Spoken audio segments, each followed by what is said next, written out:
Well, thank you and good afternoon, everyone. Father Peter, Provost Majidi, thank you for this honor, and Beth, thank you for that overdone but greatly appreciated introduction. Wait a second. Sorry, I just wanted to see how long 4.7 seconds were. V's up. Good afternoon, Nova Nation. How's everybody feeling today? I just ask it because it looks like some of you are recovering from the senior picnic. Don't worry, I won't tell Father Peter. Now, I'm honored to have been asked to speak to the great class of 2017. When I accepted, I told Father Peter that I wanted to know what it's really like to be a Wildcat. So as soon as I got here, he took me to Maloney's and we had a Nova bomb. After that, we headed to Camp Cove for some zilly fries with extra bacon. And then Father Peter took me to a sacred place, holy grounds, where we waited in line for coffee and waited and waited. He told me if I'd stick around tonight, we'll go to Kelly's and practice our dance move on the second floor. The mind boggles. But seriously, it's truly wonderful to know what it's like to be a Villanova student. And to find that out, I did the most important thing. I learned a few lines of the fight song, and then I forgot the rest. So now I feel prepared to speak to you, although I almost didn't make it here in time, I have to admit. I got to campus quickly enough this afternoon, but then I drove around for hours looking for parking. I finally wound up getting a decent spot at the Bryn Mawr train station. Now, I know you graduates had a real journey to make it to this day, and for many of you, it began with a moment that will be imprinted on your brains forever, the awkward luau. Just saying the name makes me glad I wasn't there. Still, I know you'll leave here with great friendships and fond memories that will treasure you for a lifetime, like the time Harry Styles stopped by for a cheesesteak, or the time classes were canceled during the snow apocalypse, the night some of you spent sleeping in the gym. And that sounds almost as bad as getting a forced triple in St. Mo's. But all of you survived that and much more, in part because life on this campus really is guided by a higher power, a supreme being with infinite wisdom. But enough about Jay Wright. Now, I know this year's basketball season didn't work out as well as you'd hoped, but you will never forget storming the quad or going to the Dogwood in Houston after seeing the greatest national championship game ever played. And your class includes several members of that team, and they deserve your cheers. But there's another group here that has done an amazing job and that deserves the biggest round of applause.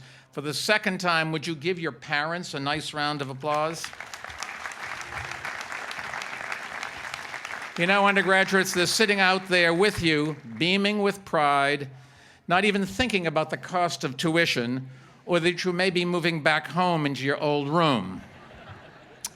Today, however, graduates, it is your day, and I'm honored to be sharing it with you on the university's 175th anniversary. I know there's a word for that anniversary, but I can't pronounce it. It's something like demi-semi-sepcentennial or something like that. I understand there's a beer named after that word, too. Of course, the more you drink, the harder it gets to pronounce. But before I offer a few words of wisdom, I did want to dispel a rumor. My coming here had nothing to do with Villanova's undergraduate business school being named #1 in the country by the Bloomberg Business Week magazine. I can assure you I had nothing to do with it, and that's not fake news. Now, if you're sitting out there thinking to yourself, OMG, when today is over, what am I going to do with my life? Don't worry. When I graduated from undergraduate school, I didn't know what I wanted to do. And after I graduated from business school, I still didn't know what I wanted to do. But I ended up taking a job that paid about 40% less than another firm was offering because I thought it would be a better fit. and it was one of the best decisions that I ever made, even though I got fired from that company after 15 years. So don't worry about making some grand long-term plan, is my advice to you. And don't take a job based on salary. Take the job that you'll enjoy working at, and then work like crazy. Given how much time you'll be spending in your life making a living, loving your work is a very big part of loving life. Now, I'm the first to admit I've had a lot of luck along the way, but there's only one country in the world where my story would be possible. Sure, we have problems here, like every other country. Too many families are trapped in poverty. Too many communities are being ravaged by drugs. Too many people are struggling with a labor market that is automating traditional jobs out of existence. And too many schools are failing our children. But when people vote with their feet from around the world, they still come here to the 50 states. Why? Well, that's what I wanted to talk to you about today. Personally, I'm tired of politicians running down our country for their own political purposes. No nation offers greater freedoms or greater opportunities than the United States of America. Make America great again. Let's get real. When you take the full measure of our nation, America has never been greater than it is today. Our economic power has never been stronger. Our standards of living have never been higher, and we remain the only real superpower on the global stage. The challenge we face is not restoring a mythical past, but building a brighter future so that all people in all regions of the country, of all backgrounds, have a fair shot at living out their American dream. In preparing for today, I was reminded that this beautiful campus lies halfway between two of the most important sites in American history. Independence Hall, where the Declaration of Independence and Constitution were debated and adopted, and Valley Forge, where George Washington's troops spent a long winter during the Revolutionary War. It occurred to me that the two sites are bound together by a powerful idea that matters as much today as it did back in the 1770s. And that idea can be summed up in a single word. But the trouble is, it's perhaps the most abused, exploited, and misunderstood word in the English language. As a country, when we allow this word to be disconnected from Independence Hall and Valley Forge, we lose our way. What's the word I'm referring to? Maybe you've already guessed it. It's patriotism. And I'd like to share a few thoughts with you today on what it means to me and why I think it matters to all of us. When people hear the word patriotism, they also often think of the 4th of July, but eating a hot dog, wearing red, white, and blue while posting a selfie on Instagram does not a patriot make. And neither does rooting for a certain team that keeps winning the Super Bowl, except, of course, when they play the New York Giants. So what is patriotism? Some people think it means unconditional support for government policies. My country, right or wrong, they say. Or they think patriotism means nationalism that pits us versus them. Or that it requires us to buy American. Or that it's about passing tax cuts and spending more on defense. But real patriotism isn't mindless. It isn't divisive, and it isn't about our pocketbooks. Patriotism is about how we respond when our founding values, the values that defined Independence Hall and Valley Forge, are tested. What are those values? Well, I arrived here at campus today, and then I stopped into the St. Thomas of Villanova Monastery to see one of the university's prized possessions, the sister bell to the famous Liberty Bell. Like the Liberty Bell, the sister bell has hung at Independence Hall, and it was there on July 4th, 1776, and it remained there for more than 50 years. It was eventually sold to a nearby church, St. Augustine's. But in 1844, 2 years after this church was founded, anti-Catholic rioters set fire to the church. Those rioters considered Catholics a threat to America, and they wanted to bar them from entering the country. If only they could have seen the parade for Pope Francis in Philadelphia. The rioters managed to destroy the church, but not the bell. The Augustines saved it, repaired it, and sent it here for safekeeping. Now, the bell is now retired, but it's much more than a relic from Independence Hall. It is a remnant of anti-Catholic bigotry. It, like Villanova, is a living reminder that the struggles to defend our founding values never ends. In 1928, when the Democratic Party nominated a Catholic, Al Smith, for president, many Protestants strongly opposed him on religious grounds. They believed that Catholics were not really Americans and that Al Smith would take his orders from Rome. It was the new version of the "No Irish Need Apply" signs that used to hang in store windows and appear in job listings. When I entered college in 1960, John Fitzgerald Kennedy was running for president, and many Americans still thought that Catholics were less than fully American and unfit for the presidency. Now think about the following.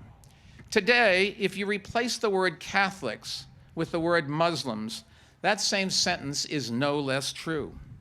During my time as mayor, I saw that discrimination firsthand.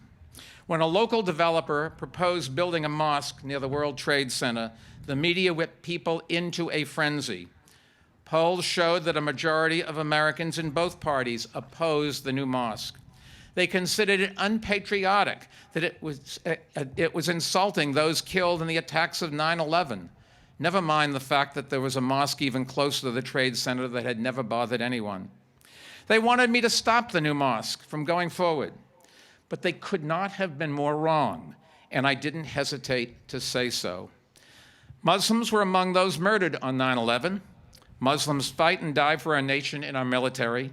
Muslims serve in our communities. But really all that matters is this. Muslims are Americans who are just as free to practice their faith as anyone else. And discriminating against them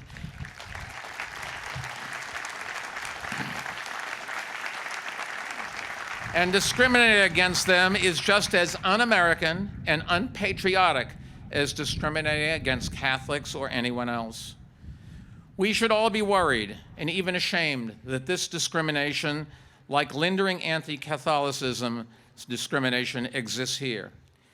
And today, as Muslims face new threats of discrimination, it is up to us, all of us, to stand up for their rights. And as the beneficiaries of a great university whose early graduates felt discrimination themselves, you have a particular responsibility to be the first in line to do so. When we don't stand up for the rights of others, eventually we pay the price ourselves. Patriotism requires ethics, and ethics are at the heart of America's power and purpose.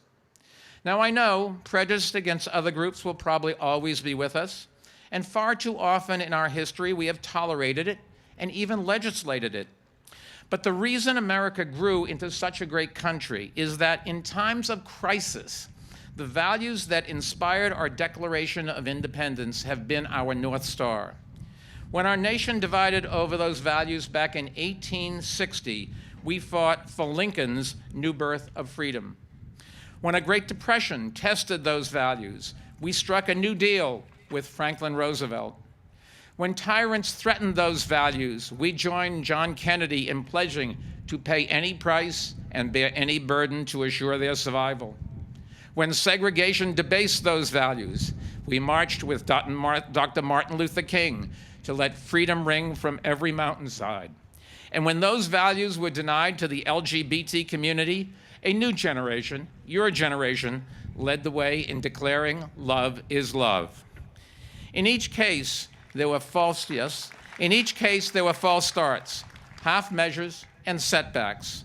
And there were always those who wanted to take the easy way out by tolerating secession, poverty, isolation, and discrimination.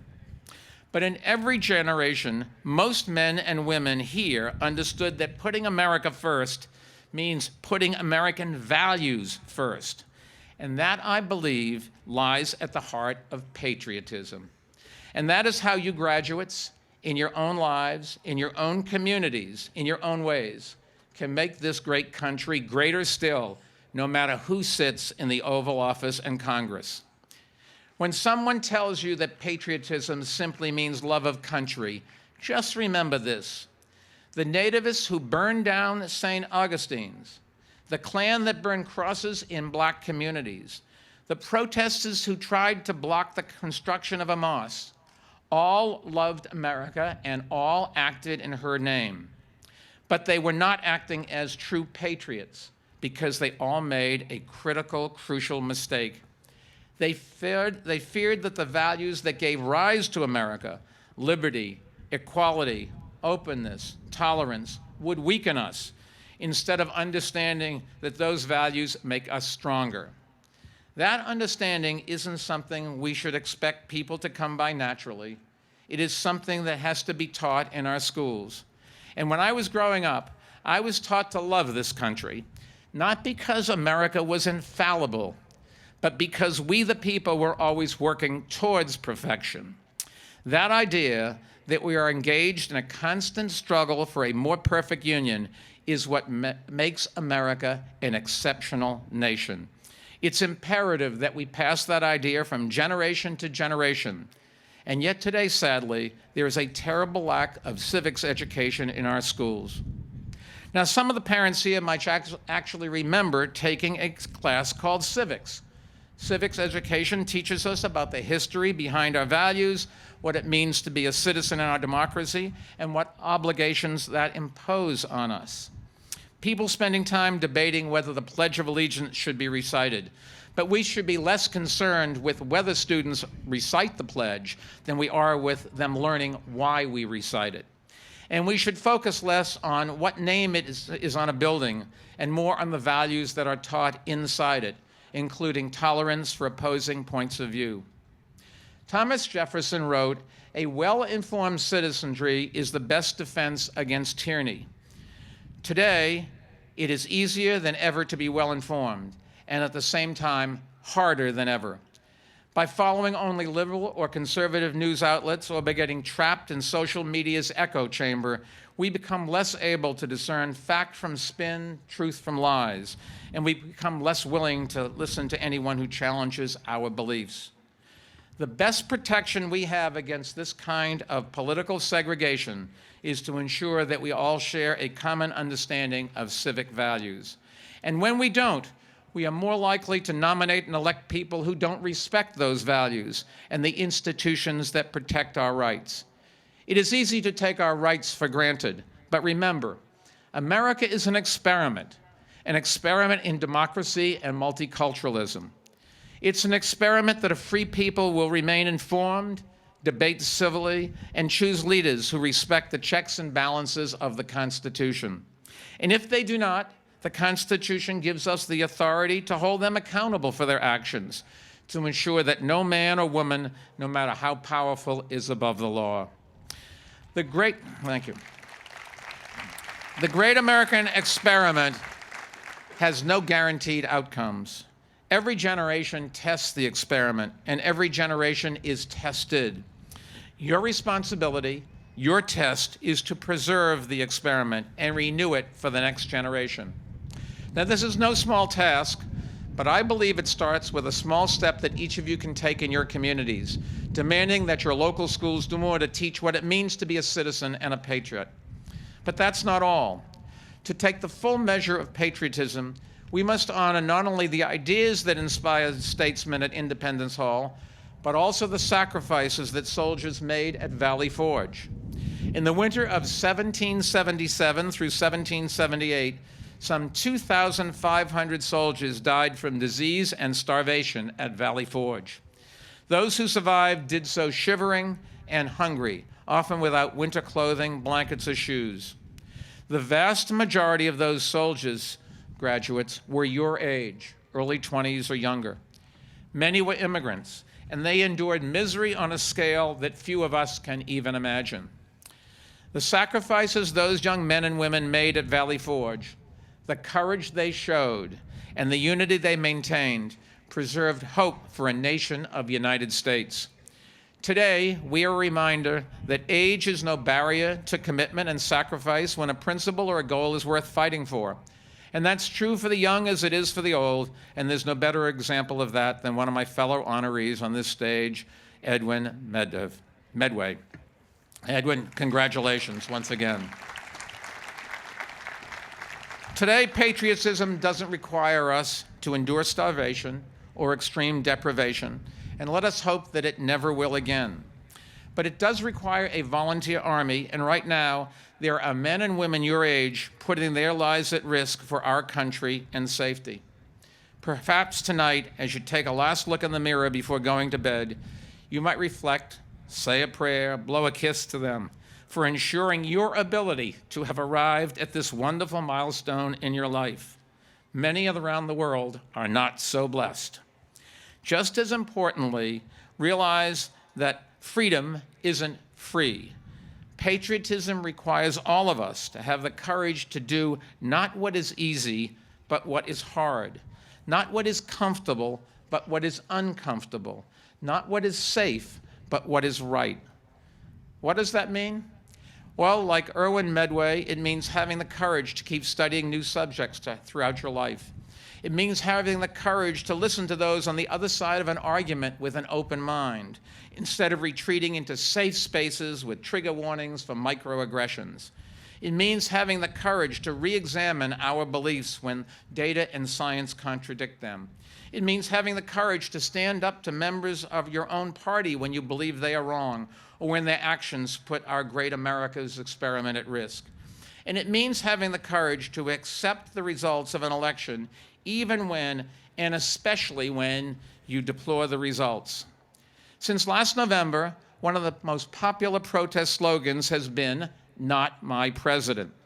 Now, I understand the reasons to protest this president, and I said my piece about the recent election last summer before it took place. So don't get me wrong. Protest is an essential part of patriotism, and I would encourage all of you to speak out, call your legislators, and get involved in public issues.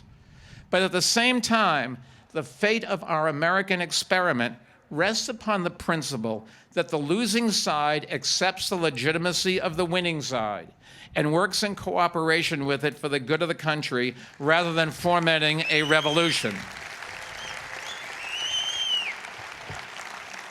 And that is what distinguishes us from so many other countries that routinely experience coups and military dictatorships. And it is what has allowed the freedoms that were declared on July 4th, 1776, to be preserved and extended ever wider. True patriots, as Washington explained in his farewell address, serve country ahead of party and put our national unity above their personal opinions. At Independence Hall in 1787, the delegates to the Second Constitutional Convention haggled over everything from power of states to the status of slaves. Some who did not like the compromises left Philadelphia in protest. Other critics remained, and their opposition threatened to sink the Constitution's chances for ratification. But before the final vote, the delegates heard a speech by an aging Ben Franklin. Franklin acknowledged his own misgivings about the Constitution, but he urged every opponent to doubt a little of his own infallibility. Doubt a little of your own infallibility. 7 words of advice that would be hard to improve upon in any commencement address. Those 7 words are credited with helping to ensure adoption and ratification of what is truly proven to be a work of genius. And as you graduates make the way in the world and get involved in public issues in one form or another, I hope you will always carry those words with you. When Ben Franklin left the convention, a woman came up to him and asked, "Well, doctor, what do we have, a monarchy or a republic?" He replied, "A republic if you can keep it." Generations have kept it, and now, graduates, it is your turn to keep it. Keep it by standing up for the values that drove the patriots at Independence Hall and Valley Forge. Keep it by inspiring and teaching others to be informed citizens. Keep it by getting out of your comfort zone and doing what is difficult. And keep it by remembering that the future of this great nation of ours depends upon your participation in its civic life. But tonight, of course, is a night to celebrate. So after you leave here this evening, have one last Nova bomb. And if I don't see you on the second floor at Kelly's, dance your heart out for me. Tomorrow and every day after that, see every challenge as an opportunity and make every second count. Or better yet, make every 4.7 seconds count. Congratulations and best of luck.